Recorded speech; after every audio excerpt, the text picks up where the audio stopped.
Frères et sœurs de notre mère, bonjour. Je pense que vous allez très bien, votre famille, tout le monde va bien. Pour ceux qui ne me connaissent pas, c'est Narcisse, l'humaniste, votre frère. Bref, aujourd'hui, j'aimerais m'adresser particulièrement à nous les hommes. Vous savez, dans la vie, quand vous vous mariez, ça ne veut pas dire qu'il faut oublier ses parents.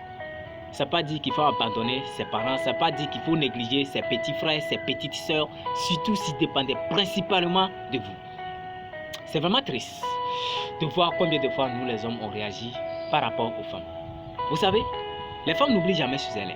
Une femme normalement constituée qui n'a pas subi de lésions de cœur pour parler de blessures intérieures n'oublie jamais chez elle. Elle peut aller faire des enfants pendant plusieurs années, 10, 15. Elle reviendra toujours chez soi, contrairement à nous les hommes. C'est vraiment dommage. N'est-il pas dit que la vraie bénédiction qu'un enfant puisse recevoir dans sa vie est celle de ses parents? Ton papa peut être ivrogne, ta mère peut être ivrogne, mais tout ce qui sort de sa bouche à ton égard reste la pure sagesse. Ah oui. Au même moment, il y a une tribu en Afrique de l'Est qui dit accoucher des garçons est une perte. Ils n'ont pas tout à fait tort. Ils n'ont pas tout à fait tort. D'autant plus que nous les hommes, on est coincés dans la bise des sentiments et des émotions. Ils n'ont pas tout à fait tort. Ah oui. À côté, il y a quelqu'un qui dit, je préfère être la mère de la femme d'un président. Vous voyez, la mère de la femme d'un président. C'est pour ainsi dire que la femme a plus de valeur de nos jours que nous, les hommes.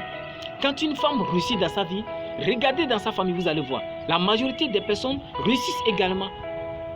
Contrairement ou bien comparé à celles des hommes. C'est vraiment triste. Ici, il n'est pas un sujet de comparaison. Je ne compare rien que ce soit ici. Mais la réalité ici, c'est que les femmes savent mieux gérer leur foyer que nous, les hommes. Ah oui, elles savent le pourquoi elles sont là. C'est vraiment triste. D'aucuns me diront qu'il est dit bibliquement que l'homme quittera son père et sa mère pour s'attacher à sa femme. Mais ça ne veut pas dire qu'il faut abandonner ses parents à cause de sa femme. Je n'ai rien contre les femmes. Je n'ai absolument rien contre les femmes. Mais une femme avec une grande dignité doit me comprendre.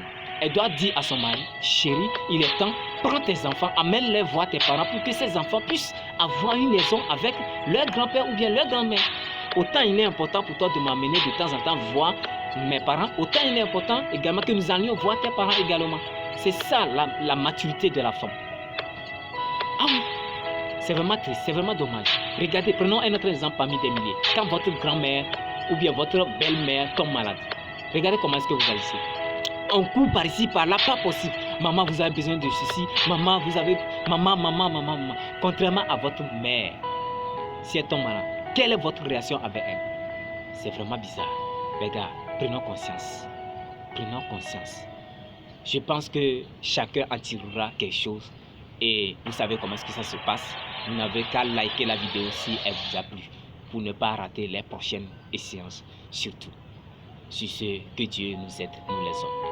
C'est votre frère, Narcisse, l'humaniste.